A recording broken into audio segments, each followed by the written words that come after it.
Bonjour, Chantal Binet de Divinity and Grace. Ça me fait plaisir de vous accueillir. Je brise la glace pour moi aujourd'hui. C'est mon premier vidéo d'une série de plusieurs pour tenter de vous expliquer et de peut-être dédramatiser, simplifier, vulgariser le processus d'éveil et d'ascension de la Kundalini. Du mieux que je peux avec les connaissances que j'ai faites au fur et à mesure de mes lectures, mais aussi de mes recherches, mais aussi de ma propre et surtout de ma propre expérience personnelle, physique, émotionnelle, spirituelle, intellectuelle, avec ce beau processus qui peut être parfois très exigeant et épeurant. Donc, encore une fois, mon but, c'est de tenter de vous simplifier ça, de vous vulgariser ça. Donc, ici, aujourd'hui, j'ai le goût de vous partager ma compréhension, mon expérience de l'éveil. Qu'est-ce que ça veut dire l'éveil de la Kundalini? Qu'est-ce que ça veut dire l'ascension de la Kundalini? En fait, qui est notre propre ascension à nous, qui est notre propre éveil à nous. Donc, c'est l'éveil de quoi? Bien, comme je le disais un peu là, sur ma page d'accueil, à différentes places sur le site web, c'est vraiment un éveil par rapport à qui nous sommes réellement. Hein? On vient ici sur Terre, comme on dit, dans la troisième dimension. Troisième dimension, c'est des choses qu'on peut voir, qu'on peut mesurer, qu'on peut toucher, qu'on peut sentir, qu'on peut goûter, quelque chose qui est dans la matière. Et mais tout le processus d'éveil spirituel, là, on est moins dans la matière, on est plus dans des concepts, on est plus dans des ressentis, on est plus dans des choses qu'on va voir, percevoir. Quand ça touche l'intuition, par exemple, c'est un bon exemple d'un niveau de conscience qui est plus élevé, on va le dire comme ça, que dans la troisième dimension. On n'est souvent pas capable de l'expliquer.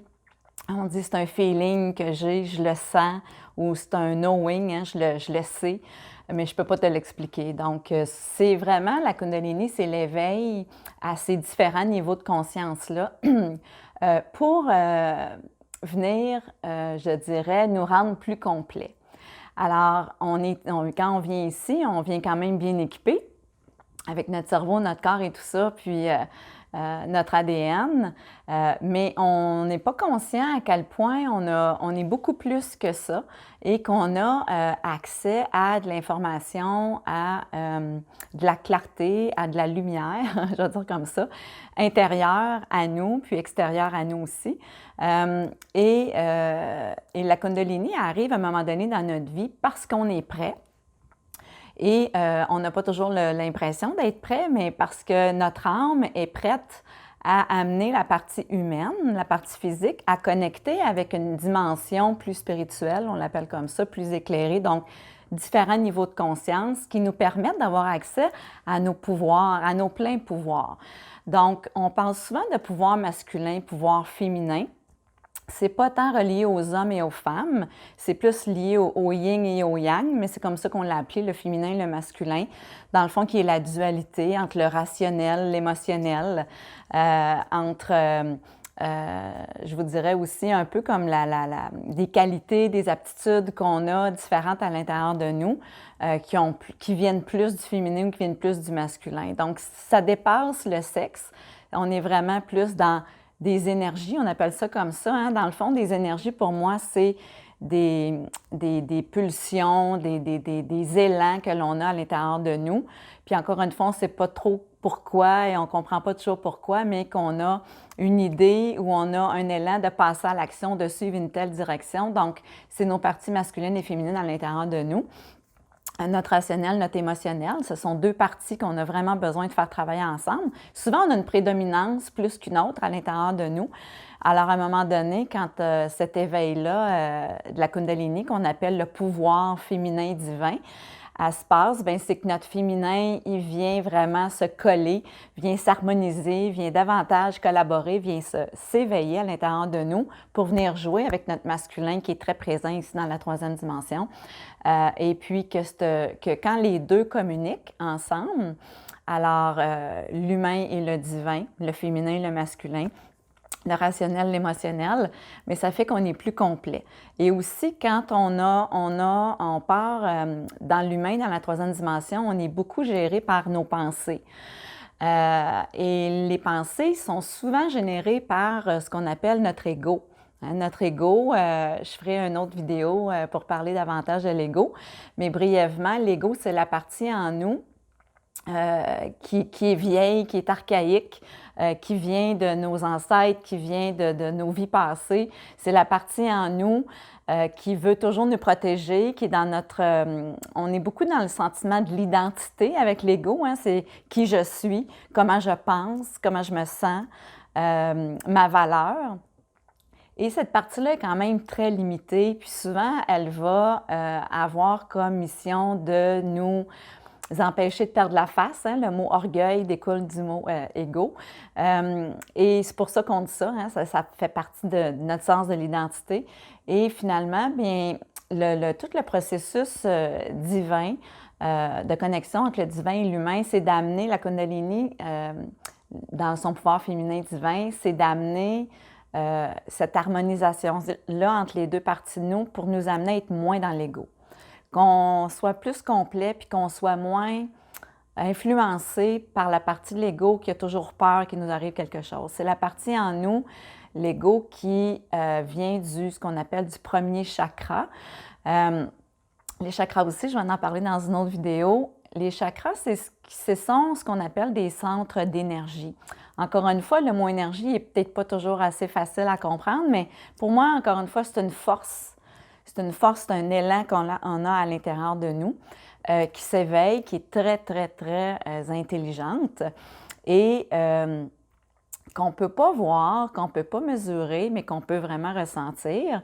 Et quand la Kundalini s'éveille, bien, la Kundalini vient s'activer, vient éveiller, vient bousculer, vient un peu brasser ces différents centres d'énergie-là qui sont des centres d'information, des centres d'intuition, que je pourrais dire. Donc, des aspects de nous, à l'intérieur de nous, des espaces qui sont intelligents, qui vont s'harmoniser, qui vont communiquer avec les différentes parties de nous, avec nos organes, avec notre corps, avec notre esprit. Et ce sont vraiment des guides très intelligents. On dit qu'on en a 7, mais on en a plusieurs. Encore une fois, j'en parlerai davantage dans d'autres vidéos. Mais ça pour dire que l'éveil, la Kundalini, se passe au niveau du premier chakra, qui est au niveau de l'ego, qui est au niveau de l'identité. Et quand on dit qu'elle s'active là, c'est que le mot Kundalini en sanskrit, en langue indienne, veut dire un pouvoir circulaire. Alors, un pouvoir circulaire qui tourne en rond. Et on dit que c'est... Puis on représente beaucoup la Kundalini par l'image du serpent parce qu'on dit qu'elle est enroulée 2 fois de suite sur elle, en tout cas 2 fois et demi. Moi, je suis moins là, dans les écrits là, autour de ça, même si je suis allée voir pour avoir quand même une idée, mettre des mots sur qu'est-ce que je vivais intérieurement, comprendre qu'est-ce qui se passait.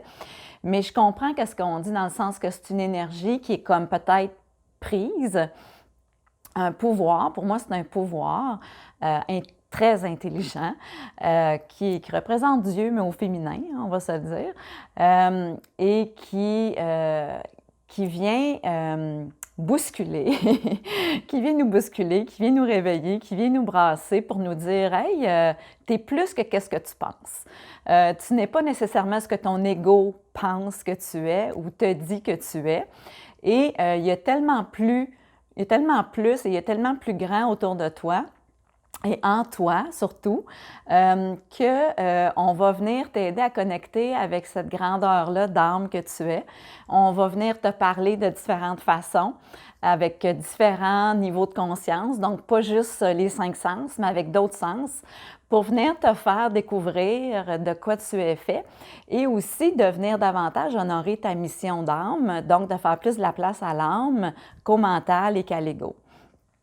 Donc, c'est pour ça que très souvent, les processus d'éveil et d'ascension sont difficiles parce que l'ego n'aime pas se faire tasser, n'aime pas se faire dire quoi faire, n'aime pas se faire bousculer. Puis, quand on parle du premier chakra, hein, dans le fond, on dit que c'est à la base de la racine, à la base du coccyx. Et qui est toute la première partie un peu au niveau là, des hanches, des organes génitaux, un peu dans cette place-là. Moi, mon éveil, on dit souvent que ça se passe au coccyx, à la base de la colonne vertébrale. pardon, qu'on sent là, qu'à un moment donné, il y a un mouvement circulaire qui s'active, puis notre corps se met à bouger. Euh, et, euh, et souvent qu'on a l'impression que c'est comme une invasion, je vais l'appeler comme ça, dans nos organes sexuels. Donc, on peut avoir un peu des fois une impression qu'il y a quelque chose qui joue là, qui se passe là, comme un peu des bulles de champagne, un peu comme un vortex d'énergie qui se met à tourner à l'intérieur de nous. Puis c'est pour ça, des fois, ça peut être un peu épeurant, des fois, c'est plus lent, des fois, c'est plus rapide. Puis je vous partagerai dans une autre vidéo comment moi je l'ai vécu. Mais ceci étant dit, c'est que le premier chakra, c'est tout le sentiment de la sécurité, la stabilité. Je le disais tantôt, mon identité, c'est ma survie aussi. Puis ça répond à nos besoins de base. Donc, est-ce que j'ai suffisamment d'argent? Est-ce que j'ai suffisamment de valeur? Est-ce que je considère ma ressource, mon estime de moi suffisant pour venir me débrouiller dans la vie au lieu de m'appuyer sur les autres? Donc, c'est toujours un peu la partie en nous qui est reptilienne, qui veut s'assurer de survivre. Donc, c'est pour ça que l'ego prend bien de la place pour aller acquérir un foyer, une bonne job, de l'argent, des amis, pour être aimé. On veut s'assurer d'être correct. Souvent, on a beaucoup des besoins non comblés à ce niveau-là, ou bien on a des croyances limitatives par rapport à ça, par rapport à ces aspects-là de nous. Et ça vient de nos ancêtres, c'est dans notre ADN, on hérite de ça dans nos cellules, mais aussi de la façon dont on a été éduqué, la société dans laquelle on est, l'environnement. Donc, au fur et à mesure qu'on vieillit, surtout là, entre 0 et 7 ans, dans l'âge où est-ce que l'ego se forme, on va comprendre une certaine façon de lire la vie puis de se comporter dans la vie, puis on va adhérer à des principes qui nous ont influencés, puis on va comprendre que c'est comme ça qu'on doit être. Quand l'éveil, la Kundalini, arrive dans notre vie, s'active, elle vient bousculer ça, puis elle vient dire « je suis pas sûre que c'est ça que tu es vraiment ». Enfin, elle vient un peu nous provoquer à ce niveau-là, toujours avec amour, bien sûr. Mais c'est un peu un éveil qui, comme je disais tantôt, peut être qui nous bouscule parce que quand il y a un éveil, ça veut dire qu'on commence à toucher à d'autres niveaux de conscience que juste celui qu'on a physiquement. Donc, un niveau de conscience très simple, c'est je pense, je suis, comme Descartes disait, puis à partir de mes pensées, c'est ça qui devrait être mon guide. Les pensées, c'est une façon de communiquer avec nous. Puis c'est souvent, comme je disais tantôt, plus limité parce que ça vient plus de l'ego ou des croyances que l'on a reçues de l'extérieur. Mais la partie divine en nous, la partie de Dieu en nous, puis là, je ne parle pas des religions, là, je ne parle pas de ça du tout, je parle vraiment de notre nature profonde, de notre essence. On est des êtres aimants, on est des êtres de lumière, on est des êtres rieurs, on veut danser, on veut jouer, on est fait pour le bonheur, on est fait pour la joie, même si on l'a beaucoup oublié, surtout en 2020 avec la pandémie. Mais il y a des endroits sur la Terre, des civilisations, où est-ce que justement, dans les croyances, des fois, ça va nous amener à avoir des pensées plus élevées, hein, donc plus joyeuses, plus dans l'amour, plus dans le pardon, dans la joie, la légèreté, tandis que des fois, on est dans d'autres environnements où est-ce que les croyances de la société, de l'environnement, de la famille, peu importe, nous amènent à jouer un petit peu plus petit. Donc, on est plus dans la peur, on est plus dans les pires scénarios, on va dramatiser les choses, on va être dans la suspicion, on va être dans la division, on va être beaucoup dans qu'est-ce qu'on voit en ce moment, je trouve, sur les médias sociaux depuis la pandémie. On est beaucoup dans la polarité, hein, eux autres, nous autres, hein, on est dans des clans. Donc, tout ce qui est séparation, division, c'est pas dans le divin, ça, c'est plus dans l'ego, c'est plus dans la troisième dimension, ici sur Terre. Donc, cet éveil-là, la Kundalini, c'est une partie très sage en nous. Donc, encore une fois, c'est l'aspect de Dieu, mais au féminin, qui vient nous éveiller au fait que nous sommes beaucoup plus que qu'est-ce que l'on pense, puis ce que l'on a expérimenté, encore une fois, selon nos 5 sens, puis selon le rationnel que l'on vit ici. Donc, Et le but de ça, c'est pas juste d'éveiller le premier chakra, c'est de venir, ça vient shaker un peu la cabane à ce niveau-là, mais ensuite de ça, on a différents autres chakras, donc différentes portes d'énergie, différents centres, différents espaces à l'intérieur de nous qui nous font nous garder en santé. On a plusieurs corps, on n'a plus juste un corps physique, ça aussi j'en ai parlé dans d'autres vidéos. Et quand on est dans le processus d'ascension, c'est qu'on va justement toucher de plus en plus, on va avoir de plus en plus cette conscience-là, ces pensées-là, des nouvelles pensées qui vont arriver à nous, des nouvelles images, des nouvelles visions, des nouveaux ressentis qu'on peut des fois trouver étrange un peu au début, dans le sens que ça nous ressemble peut-être moins, mais c'est dans le but de toucher justement puis de découvrir tous ces aspects-là de nous qu'on n'a pas vraiment appris ici. Je vais parler en Amérique du Nord, on n'a pas été exposé à ces enseignements-là et à ce processus-là physique, humain, spirituel qui arrive à tout le monde dans le fond. Donc, quand on n'est pas informé de quelque chose, on en a peur. Puis, quand on ne comprend pas ce qui se passe, on essaie de rationaliser. Donc, je pense que de comprendre que c'est bienveillant, de un, c'est positif, c'est bienveillant. Il n'y a pas la partie de Dieu en nous. Tu sais, on a beaucoup cherché, je dis Dieu, là, mais moi, j'ai compris dans mes différentes canalisations, quand on est venu quand j'ai commencé justement à connecter avec d'autres niveaux de conscience, puis que j'entendais différentes personnes me parler, puis différentes énergies aussi me parler, en fait, ce que j'ai compris, c'est que Dieu, c'est la force de création. C'est ce qui nous met au monde. Et c'est cette force-là de création qui nous habite, qui nous fait être vivants. Et c'est avec ça qu'on peut justement réfléchir, créer. On peut créer ce qu'on veut.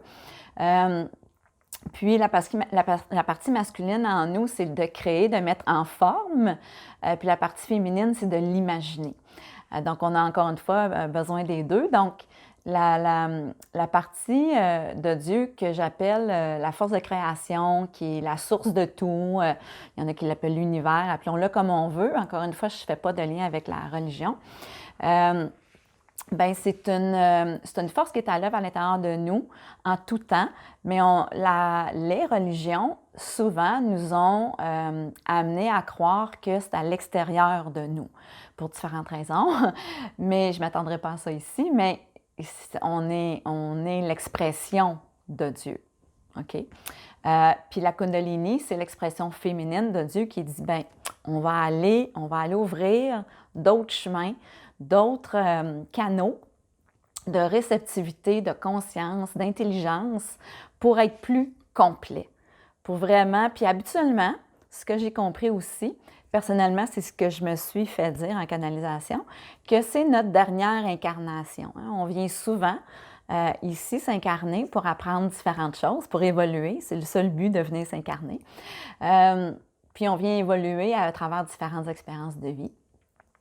Et les gens autour de nous, bien, ils sont des beaux personnages pour nous amener à évoluer puis grandir. Donc, quand la Kundalini s'éveille, s'active, ça vient nous aider à comprendre mieux le sens de la vie. On reçoit beaucoup plus d'informations qui nous aident à comprendre qu'est-ce qu'on fait ici. Donc, il n'y a pas d'hasard, en quelque part, que ce soit la dernière vie parce que on a accès à toute cette information-là qui nous aide à boucler beaucoup de boucles et à être moins dans la lourdeur, moins dans l'humain, moins dans l'ego, moins dans le mental. Ça ne veut pas dire qu'on flush ça, on garde le meilleur de ça, mais on le ramène en équilibre. Puis en parallèle, il y a une partie de nous qui devient de plus en plus consciente, qui va nous amener une sagesse, qui va nous amener une clarté pour comprendre davantage pourquoi les événements arrivent d'une certaine façon dans notre vie. Pourquoi certaines personnes ont un comportement qui nous irrite, mais qu'on tombe toujours par hasard sur des gens qui ont les mêmes patterns, qui viennent toujours nous confronter. Ce sont tous des messages comme des petites pièces de théâtre que l'on vit pour nous amener à s'éveiller. Puis quand on a vécu plusieurs vies, puis qu'on s'est éveillé de différentes façons, puis qu'on a vraiment une quête profonde de comprendre qu'est-ce qu'on fait ici, souvent, quand je lis les histoires de gens qui, comme moi, témoignent de leur expérience avec la Kundalini, vont beaucoup partager ça, que c'était des gens qui étaient en quête de quelque chose. Ça aussi, je vais en parler davantage dans une autre vidéo. Mais on dit qu'on va faire des fois une distinction entre un éveil spontané puis un éveil qui est souhaité. Il y a beaucoup de personnes, ce que j'ai compris dans mes recherches, qui vont prendre des cours de yoga, Kundalini, qui vont travailler avec un gourou. Un gourou, c'est... on a beaucoup galvaudé ce mot-là, puis on n'aime pas trop ça, je pense, en Amérique du Nord, parce que ça sonne un peu wouhou. Mais un gourou, dans le fond, c'est un beau mot pour un maître. Hein? On veut avoir un maître. Un maître, c'est quelqu'un qui maîtrise. OK? Donc, quelqu'un qui maîtrise tous les principes du masculin, du féminin, du divin et de l'humain et qui va comprendre le processus spirituel, souvent de se faire accompagner par quelqu'un comme ça qui est un maître, qui est un expert en ça, bien, ça peut venir nous aider. En même temps, ça aussi, j'en parlerai dans une autre capsule. Il faut faire attention à ne pas tomber dans l'ego spirituel. C'est-à-dire que je veux juste devenir illuminé, je veux juste devenir spirituel, puis je veux plus être dans l'humain puis dans la dualité. Bien, ça n'existera pas. Ça ne veut pas dire parce qu'on a un éveil de la Kundalini, puis même qu'on s'élève quand même beaucoup dans le processus d'ascension, c'est-à-dire qu'on s'éloigne de plus en plus de l'ego, qu'on va complètement s'affranchir de l'ego. Quelqu'un qui est complètement affranchi de l'ego, c'est quelqu'un qu'on va appeler quelqu'un d'illuminé. Hein? En anglais, on va parler du processus d'enlightenment. En français, on va dire illumination. Souvent, encore une fois, ça a une connotation un peu négative en Amérique du Nord. Quelqu'un d'illuminé, c'est quelqu'un qui est tombé sur la tête puis qu'il n'est pas très crédible. Mais je pense que ça aussi, ça s'est fait défaire avec le temps, avec les siècles. Mais le processus d'illumination, c'est d'être pleinement ton corps de lumière. Puis la Kundalini, avec l'éveil, l'ouverture des différents centres d'énergie qui sont nos chakras, puis la communication, la communion avec la partie divine en nous, puis les autres façons de percevoir la vie puis de comprendre la vie, bien, c'est tout le processus de guérison, d'illumination. On est de plus en plus un corps de lumière parce que l'énergie que l'on a à l'intérieur de nous, c'est de la lumière. On ne s'en rend pas compte, puis on l'oublie, mais on est fait d'électricité. Hein, notre cerveau, c'est une belle machine électrique. On parle toujours de connexion. Hein? On parle aussi souvent de connexion avec les autres. Donc, on ne se rend pas compte. On utilise souvent le vocabulaire qui va avec l'électricité. Et on est fait avec un pôle négatif, positif. On est des êtres électromagnétiques. Alors, on a beaucoup d'électricité en nous. Quand on pogne un choc électrique, d'ailleurs, c'est une petite idée un peu de qu'on est fait. Bref, on oublie qu'on est fait de ça. Donc, il y a beaucoup de lumière à l'intérieur de nous. Et on est fait beaucoup d'eau aussi. L'eau, c'est un conducteur d'électricité. Donc, on est vraiment une belle machine, on est une belle bébite, là. Donc, tout ça pour dire que dans le processus d'éveil, dans le processus d'ascension, dans le processus de guérison, de nettoyage de tous ces centres d'énergie-là, c'est que ça nous amène à nous purifier. Hein? Ça ne veut pas dire d'être pur dans le sens de ne pas avoir de défauts, puis de ne pas avoir de travers, puis de ne pas être parfait, là, hein? On s'entend, là, je ne parle pas de perfection, je parle plus de pureté de lumière, c'est-à-dire qu'on est moins encrassé. Donc, puis l'encrassement vient encore une fois de la peur, le côté plus sombre de nous, hein, qu'on appelle le shadow. Ça aussi, je vais en parler dans une autre capsule. On est fait d'ombre et de lumière, on est fait de jour et la nuit, on est fait de tristesse et de bonheur. On est toujours les deux pôles d'un même spectrum. Donc, le processus d'ascension, c'est ça, c'est de connecter de plus en plus avec ces parties-là de nous qu'on peut appeler des fois des pouvoirs ou des pouvoirs surnaturels. On appelle ça comme ça parce qu'encore une fois, quand on regarde ça au niveau scientifique, au niveau plus mental, rationnel, comme la science aime expliquer les choses quand c'est quelque chose qu'elle peut mesurer et voir et compter, c'est pas le cas de cette énergie-là, de ce pouvoir-là, de cette force-là qui nous habite. Lorsque vous me voyez en action, dans les autres vidéos avec les kriyas, les mouvements involontaires, ça aussi, je vais en parler dans une autre capsule. je peux vous dire que la force qu'il y a là-dedans, c'est quelque chose, là. Fait qu'on est fait de beaucoup plus que l'on pense, encore une fois. Donc, ces super pouvoirs-là ou ces pouvoirs surnaturels-là sont des pouvoirs juste naturels. Ils ne sont pas surnaturels, mais ils ont l'impression d'être surnaturels parce qu'on n'est pas habitué d'être en lien avec ça. Puis, encore une fois, on ne reçoit pas cet enseignement-là dès notre jeune âge, ici, dans d'autres parties du globe, oui, mais pas ici. Donc, on part de loin. Et c'est ce qui fait que une des manifestations, je vais dire ça comme ça, de la Kundalini en nous, qui est activée puis qu'on est dans le processus d'ascension, c'est qu'on va commencer à canaliser davantage. Canaliser veut dire un canal, il y a de l'information qui arrive à moi. Je suis capable de la ressentir. Donc, quand j'ai une intuition, quand je fais de la télépathie, je pense à quelqu'un, la personne m'appelle, l'information a voyagé. L'information, c'est faite de lumière. On n'est pas conscient de ça aussi.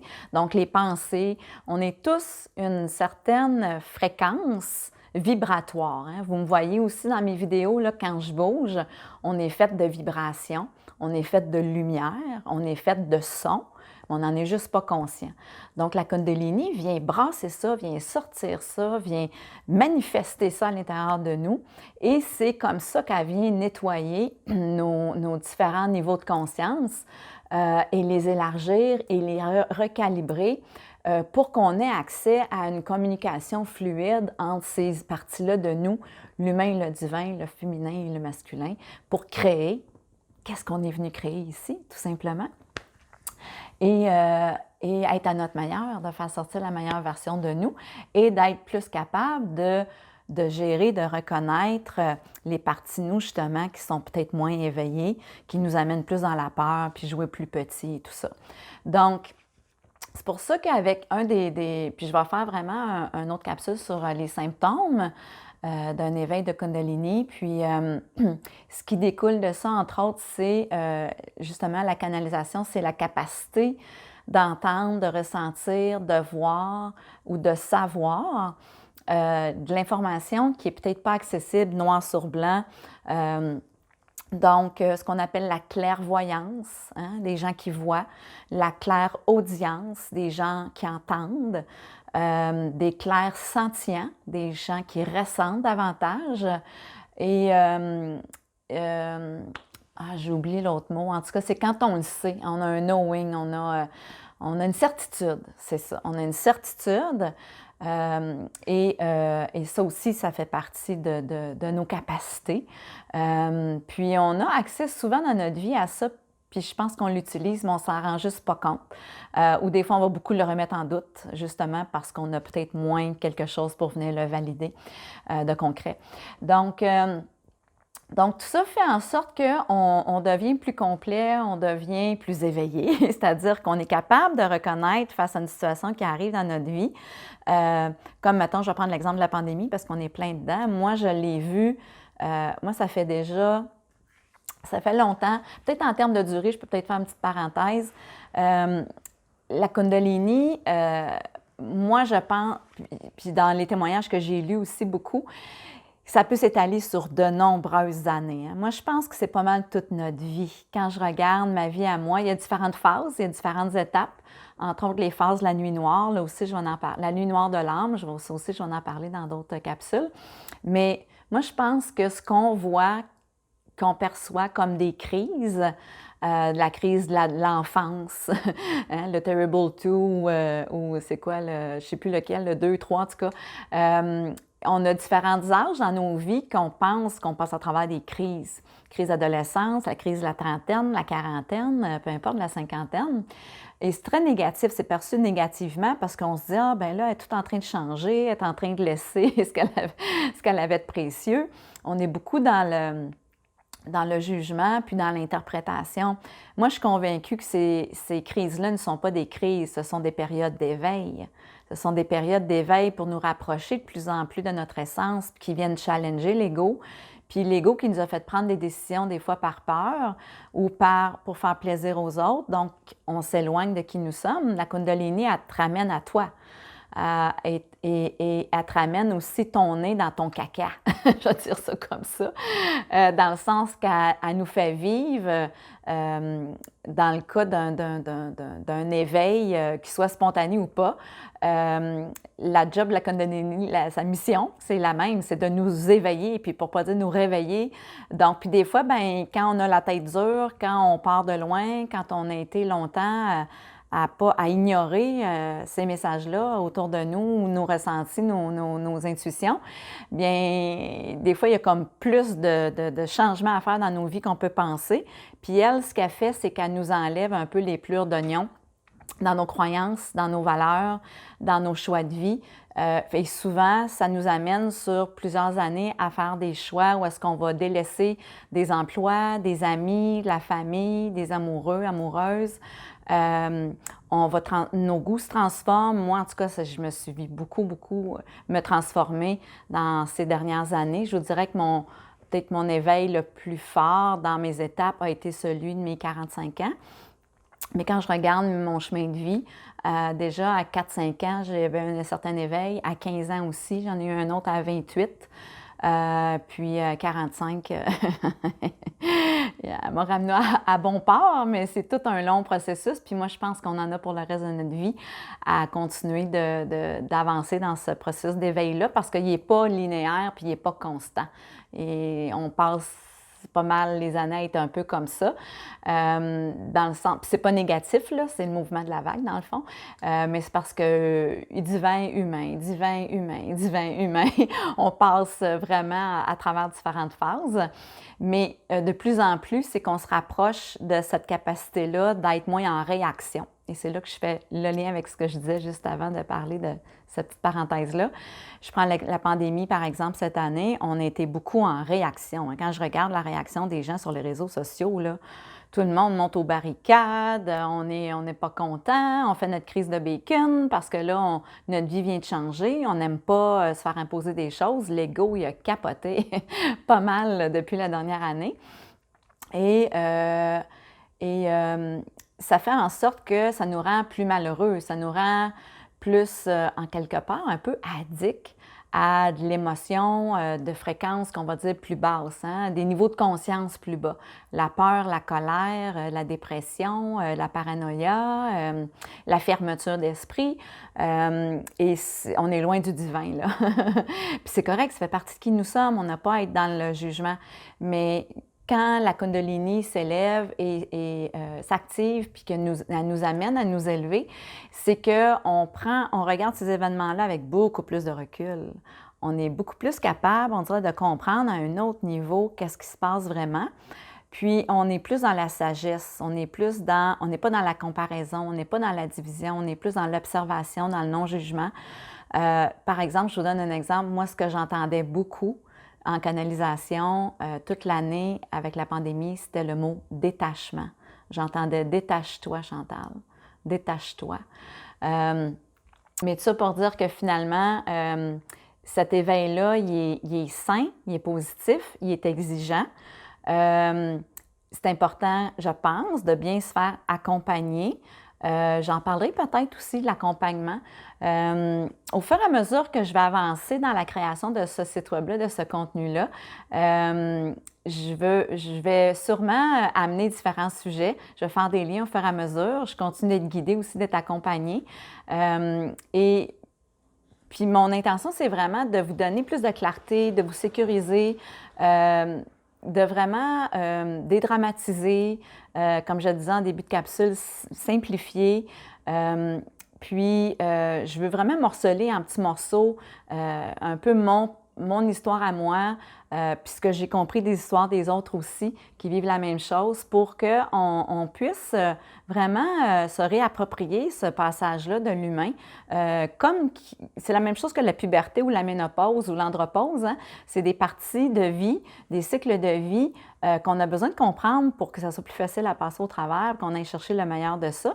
Et finalement, c'est ça l'intention de vous accompagner. J'ai toujours été considérée comme une enseignante dans ma vie professionnelle, donc c'est comme un beau transfert que la Kundalini m'amène à être une enseignante ici, plus au niveau spirituel. Et écoutez, ça me remplit d'amour et je veux partager mes joyaux avec vous, que vous puissiez regarder comment vous pouvez l'intégrer aussi dans votre propre vie. Fait que, ceci étant dit, je vous ai donné un peu là, un cours 101. En même temps, je vais continuer d'expliquer au fur et à mesure là, à travers d'autres sujets pour pas que ce soit trop long à visionner. Et puis, si vous avez des questions, gênez-vous pas. Je vais entendre vos commentaires. Je veux idéalement créer une belle communauté ici, qu'on puisse partager qu'est-ce qu'on a appris de nos expériences personnelles avec la Kundalini et puis de faciliter notre passage et puis de se rendre plus riche à travers ça aussi. Donc, sur ça, je vous aime. Merci d'être ici et puis au plaisir de bâtir ensemble cette belle communauté-là. Merci, au plaisir.